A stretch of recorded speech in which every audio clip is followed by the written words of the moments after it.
Jésùyẹmí TV fún ìgbádùn àwọn onígbàgbọ́. Every Vision ló lè ṣe, Every Vision ló lè ṣe, Every Vision ló lè ṣe, Every Vision ló lè ṣe. Gbogbo instrument pátá tẹ́ fẹ́ ilé-iṣẹ́ wọn ló wà, ẹ jẹ́ ká lọ. Every Vision ló lè ṣe, Every Vision ló lè ṣe, Every Vision ló lè ṣe, Every Vision ló lè ṣe. Gbogbo instrument pátá tẹ́ fẹ́ ilé-iṣẹ́ wọn ló wà, ẹ jẹ́ ká lọ.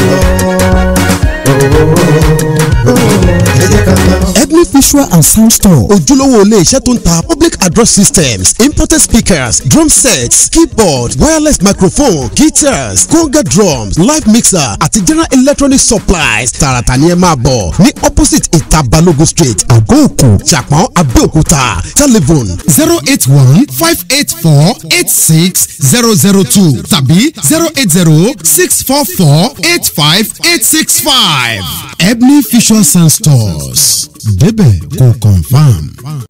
Ẹ káàbọ̀ padà. Mo lérò wípé ẹ̀ ń gbádùn àlejò wa arákùnrin Peter Ìgbẹ́kẹ̀lé tí wọ́n ń bá ìjọ Ọlọ́run tó ń péjọpọ̀ ní Ìmẹ̀ké Badagry ṣiṣẹ́. Agbára Ọlọ́run ò ní fi sílẹ̀ lórúkọ Jésù. Ẹ gbọ́ bí àlejò wa bí wọ́n ṣe ń sọ ìrìn àjò wọn látàárọ̀. Ẹ̀yin ará, mo lérò pé ẹ̀ ń gbádùn ètò yìí. Ẹ má kàn gbádùn ẹ̀ lásán. Ẹ gbé ìpolówó ọjà yín wá kí a bá yín polówó ẹ̀. Agbára Ọlọ́run náà ò ní fẹ́ yín náà sílẹ̀ lórúkọ Jésù. Tí ẹ bá ní nǹkan kan láti fi ránṣẹ́ yìí lọ́wọ́, ẹ sẹ́ǹdì ẹ̀ sí wa, Ọlọ́run á ràn yín lọ́wọ́. Arákùnrin wa, jẹ́ ń béèrè ìbéèrè yìí, mo dẹ̀ fẹ́ kẹ́ ẹ bá mi yànnànú ẹ̀ dáadáa láti inú Bíbélì. Ọ̀rọ̀ tá à ń pè ní autonomy, kí ló túmọ̀ sí? Lákọ̀ọ́kọ́ ní Yorùbá, kí ló túmọ̀ sí? Tẹ́ bá wá túmọ̀ ní Yorùbá, kí ni autonomy túmọ̀ sí dáadáa? Ẹ ṣé ni. Ṣé rí ìbéèrè tẹ́ béèrè yìí? Bẹ́ẹ̀ni sà. Ìjìnlẹ̀ ni o. Ìbéèrè ìjìnlẹ̀ gidi ni. Àṣírí tọ́lọ́run dẹ̀ fi hàn fún wa nípa ìjọ. Nípa ìjọ. Ní kúkúrú, autonomy sílébù méjì ni. Autonomy. Ó túmọ̀ sí ìṣàkóso ara ẹni. Autonomy túmọ̀ sí ìṣàkóso ara ẹni tẹ́lẹ̀ Yorùbá ń pè ní self-government. Exactly. Now, auto ó túmọ̀ sí self. Nomi ìyẹn túmọ̀ sí law. You understand? So ó túmọ̀ sí pé bóyá ènìyàn tàbí bóyá àwùjọ tàbí à ń sọ nípa ìjọ ń sìn tí ó nílò láti lè ṣàkóso ara ẹ̀ tàbí láti ṣòfin ara ẹ̀, máa ṣàlàyé òfin ara ẹ̀ láwọn. Kò túbọ̀ sí pé ìjọ kọ̀ọ̀kan ní agbára láti ṣòfin ara ẹ̀. Because autonomy túbọ̀ sí law. Law yẹn ó ń sọ nípa ìṣàkóso. Self túbọ̀ sí ẹni. So túbọ̀ sí ìṣàkóso ara ẹni. You understand? Tá bá ń sọ nípa ìṣàkóso ìjọ àbí tá bá ń sọ nípa ìṣàkóso ìjọ agbègbè tàbí tá à ń sọ pé church autonomy, à ń sọ nípa òmìnira tí ìjọ agbègbè tí Jésù fún ìjọ agbègbè kọ̀ọ̀kan. Òmìnira tí Jésù fún ìjọ agbègbè kọ̀ọ̀kan láti ṣàkóso ara ẹ̀. You understand? Kò síjọ tó láǹfààní tàbí tí ó ní agbára tàbí ẹ̀tọ́ láti ṣòfin fún rẹ̀. Kò sí ìjọ tó ní àǹfààní tàbí ẹ̀tọ́ láti ṣe òfin fúnra ẹ̀. Kò sí. Nítorí pé nínú ìwé Jákọ́bù orí 4 ẹsẹ̀ 12 ibẹ̀ jẹ́ ká mọ̀ pé Jésù ni olófin. Jésù ni olófin nínú ìjọ. So what ṣe wá rí ìjọ rí bí ilé. Tẹ́ bá wo ẹ tó bá fẹ́ kọ́lé, ẹ mọ̀ bí ṣe wọ́n kọ́lé, wọ́n á kọ́ ya plan ẹ̀.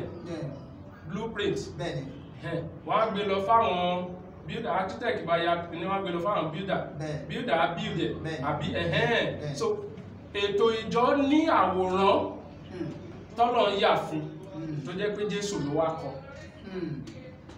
So nínú ètò ìṣàkóso yẹn, nínú ètò bí a ṣe máa ṣàkóso ilé Ọlọ́run yẹn, òun ni a ti mú autonomy jáde. ìjọ kọ̀ọ̀kan gbọ́dọ̀ dàgbà débi pé a lè dúró lẹ́sẹ̀ a lè ṣèpinnu fún rẹ̀ pé ókè o a fẹ́ iṣẹ́ mẹ́ta lọ́lọ́run gbélé jọ lọ́wọ́ iṣẹ́ ìwàásù evangelism iṣẹ́ ìgbéríró edification àti iṣẹ́ ìrànlọ́wọ́ fún àwọn aláìní benevolence. tẹ́ bá wo ìwé Matthew chapter 28 yẹn nígbà tí Ọlọ́run tí Jésù pàṣẹ pé kí wọ́n lọ sí gbogbo ayé kí wọ́n lọ wàásù ó ní kí wọ́n máa baptise àwọn tó bá ti gbàgbọ́ ní orúkọ ti Baba ní orúkọ Ọmọ àti ti Ẹ̀mí Mímọ́ àwọn èèyàn bó ṣe máa di kìrìsìtẹ́nì nìyẹn tó bá ti wá di kìrìsìtẹ́nì ó ní kí wọ́n máa pa wọ́n láṣẹ láti máa kíyèsí ohun gbogbo àwọn ẹ̀ ti di ara náà àwọn náà bá máa pa láṣẹ ohun tó láti máa kíyèsí ohun gbogbo tí Jésù pa láṣẹ iṣẹ́ ìgbéniró nìyẹn so àti iṣẹ́ ìrànlọ́wọ́ àmàdébẹ̀ bí a ti bá béèrè débẹ̀ ó ti ṣe ká béèrè so a nínú àwọn iṣẹ́ ojúṣe mẹ́tẹ̀ẹ̀ta tọ́lọ̀ gbé ní ìjọ lọ́wọ́ ẹ̀ Ọlọ́run fẹ́ kí ìjọ kọ̀ọ̀kan ní okun tí ó láti lè dáṣe fún rẹ̀. ẹ ṣe arákùnrin Peter Ìgbẹ́kẹ̀lé kí ó lè yí àwọn èèyàn wa dáadáa tá bá sọ̀rọ̀ wípé kí ìjọ agbègbè kọ̀ọ̀kan kó ṣe àkóso ara ẹ̀ church autonomy ǹjẹ́ ṣé a lè rí ẹsẹ̀ ọ̀rọ̀ Ọlọ́run kan fi báàkì ẹ̀ nínú Bíbélì wípé ẹsẹ̀ ọ̀rọ̀ Ọlọ́run yìí ló sọ̀rọ̀ nípa ìṣàkóso ara ẹni tí Ọlọ́run fún ìjọ. kò síbi tẹ́ ẹ fẹ́ kà nínú májẹ̀mú tuntun tẹ́ ẹ ti máa rí autonomy.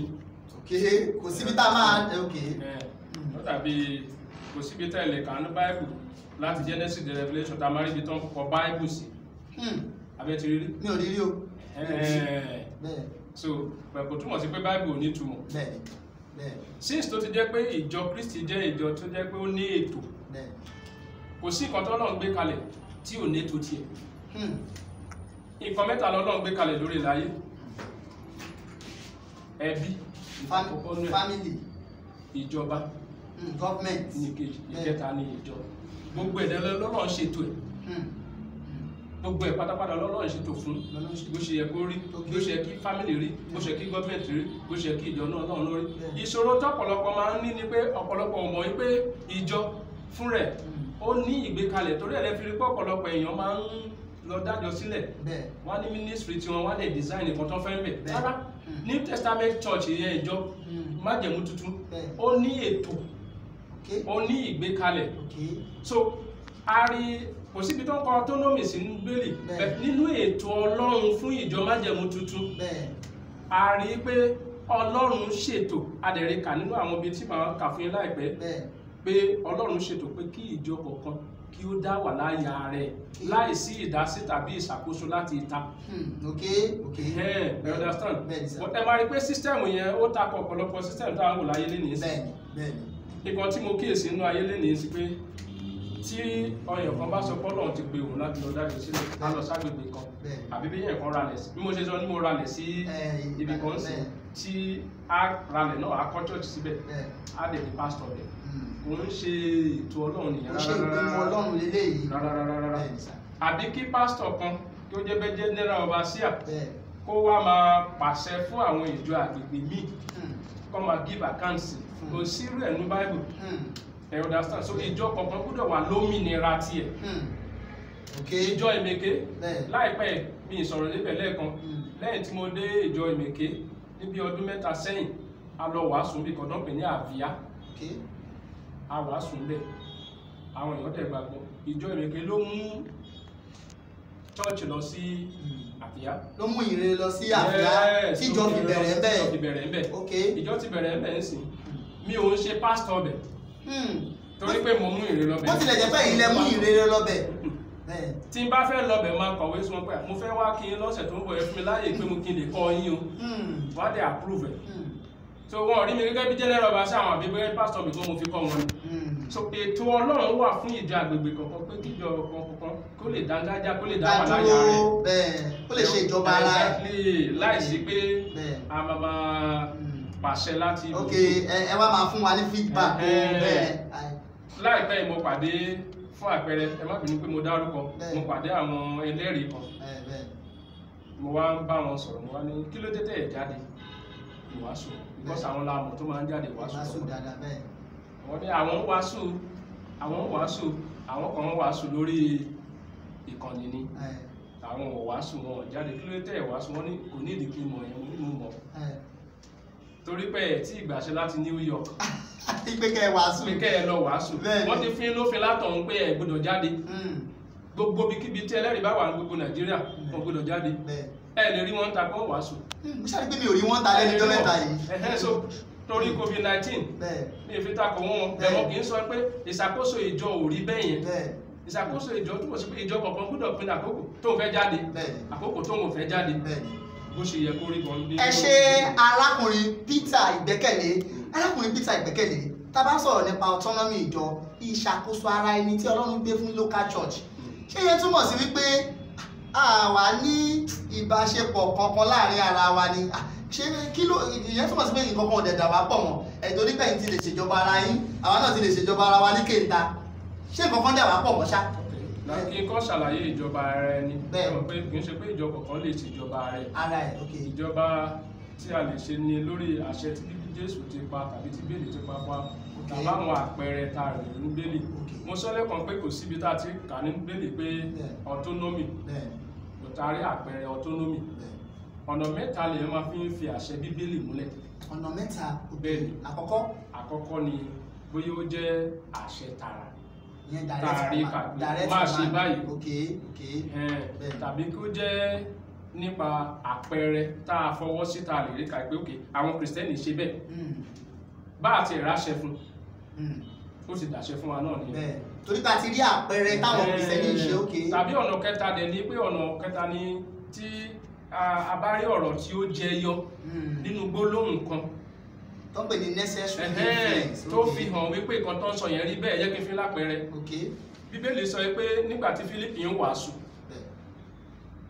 ó wàásù Jésù ní Bíbélì sọ fún ìwọ̀fà ará Ethiopia ṣùgbọ́n bó ṣe ń lọ lójú ọ̀nà ìwọ̀fà ará Ethiopia sọ pé omi nìyí kí ló dá mi dúró láti ṣe ìbọmi. Now Bíbélì ẹ̀ ò sọ wípé Fílípì wàásù baptism fún ṣùgbọ́n nínú ọ̀rọ̀ tó jẹyọ nínú gbólóhùn ìwọ̀fà yẹn ó túmọ̀ sí Fílípì ti wàásù baptism fún. tí ò bá wàásù baptism fún ìwọ̀fà yóò ní sọ pé omi lélẹ́yìí. so ara àwọn ìdí ta fi mú ìdí àṣẹ ta fi máa ń fi àṣẹ balẹ̀ ní. so now a rí àpẹẹrẹ àwọn àpẹẹrẹ tí mo fẹ́ fi hàn nínú Bíbélì wípé ìjọ kọ̀ọ̀kan dá wà a dẹ̀ rí àpẹẹrẹ wípé ìjọ kọ̀ọ̀kan lè ní ìbáṣepọ̀ pẹ̀lú àwọn ìjọ míì tàbí àwọn Kìrìsìtẹ́nì lè ní ìbáṣepọ̀ pẹ̀lú àwọn Kìrìsìtẹ́nì míì ní agbègbè míì láì pa òmìnira wọn lára. láì pa òmìnira wọn lára ok. ìyẹn ṣe pàtàkì ó gbọ́dọ̀ jẹ́ pé ìbáṣepọ̀ tó wáyé láàárín wọn kò gba òmìnira wọn. You understand? tó bá ti jẹ́ pé ìbáṣepọ̀ tó mú ìjọ yìí bá ilé ìṣe papọ̀ ó gba òmìnira bí pé ìkan máa pàṣẹ fún kejì ẹ̀ Ọlọ́run fọwọ́ sí. Ọlọ́run fẹ́ okay. You understand? So ìdí nìyẹn fún àpẹẹrẹ mo fẹ́ fi àwọn àpẹẹrẹ kan hàn yín nínú Bíbélì tó túmọ̀ sí pé Ọlọ́run létò fún gbogbo nǹkan ó dẹ̀ létò fún ìjọ náà bẹ̀rẹ̀ láti májẹ̀mú láéláé ẹ wò gba ayé Nóà Ọlọ́run fẹ́ gba aráyé là ó sọ fún Nóà kó kọ̀ọ̀kan ó dẹ̀ fún ní measurement ó fún ní igi gófèrè ló gbọ́dọ̀ lò àti gbogbo nǹkan tó máa lò ó dẹ̀ ní kó measure kó follow pattern tó ń fún Bíbélì sọ pé Nóà ṣe gẹ́gẹ́ bí Ọlọ́run ṣe pàṣẹ fún òun ló ṣe rí ojú rere lọ́dọ̀ náà.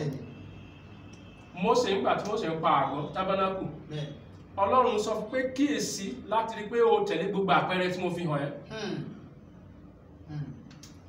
Mósè pa àgọ́ gẹ́gẹ́ bí ní ìbámu pẹ̀lú àṣẹ tọ́lọ́run pa fún kó fi pàgọ́.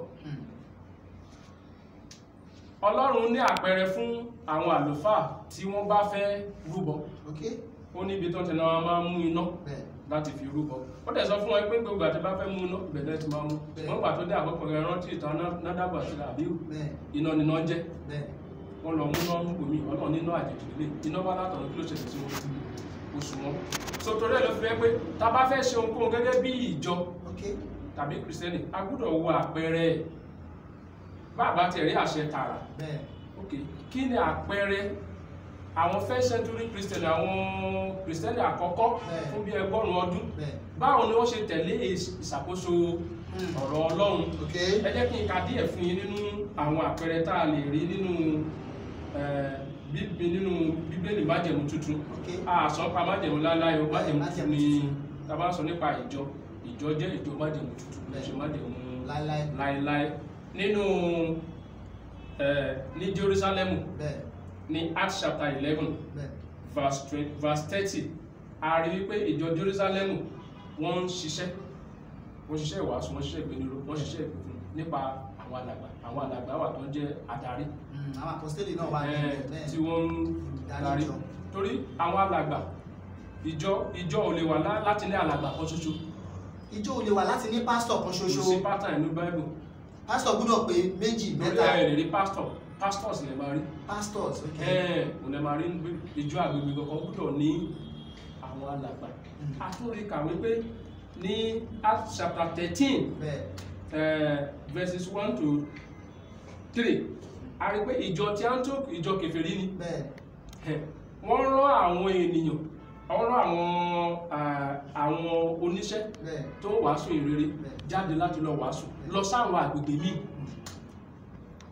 àwọn àpẹẹrẹ tá a rí níbẹ̀lì ni a rí àpẹẹrẹ wípé ní ìjọ àgbègbè kọ̀ọ̀kan Acts chapter 14 verse 23 Paul àti Barnabas gẹ́gẹ́ bí oníwàásù mẹ́ẹ̀ wọ́n yan àwọn alàgbà ní ìjọ àgbègbè kọ̀ọ̀kan understand a dẹ̀ rí nínú ní Éfésù a rí pé ìjọ tó wà ní Éfésù a rí kànú Acts chapter 20 verse 17 and 28 pé wọ́n ní àwọn alàgbà àti bíṣọ́ọ̀bù tí wọ́n Fílípì náà Fílípì orí kìíní ẹsẹ̀ kìíní wọ́n ní àwọn alàgbà tí wọ́n so àwọn ẹsẹ̀ Bíbélì ẹ̀ fi hàn kí ni iṣẹ́ àwọn alàgbà Bíbélì sọ pé iṣẹ́ àwọn alàgbà ò kọjá láàrin ìjọ àgbègbè wọn ìdí ni ẹgbà tí Pétérù ń fi bá àwọn alàgbà tó kù sọ̀rọ̀ ní 1 Peter chapter 5 verse 2 ó ń sọ pé àwọn alàgbà bíi tòun lòun bá wí ó sọ pé kí tí àmì mímọ́ ti fi wọ́n ṣe alábòjútó fún ìjọ àgbègbè ibi tí wọ́n wà ẹ̀ ṣùgbọ́n kó jẹ́ àwọn àgùntàn tó wà láàárín wọn ni wọ́n ń darí kí wọ́n má darí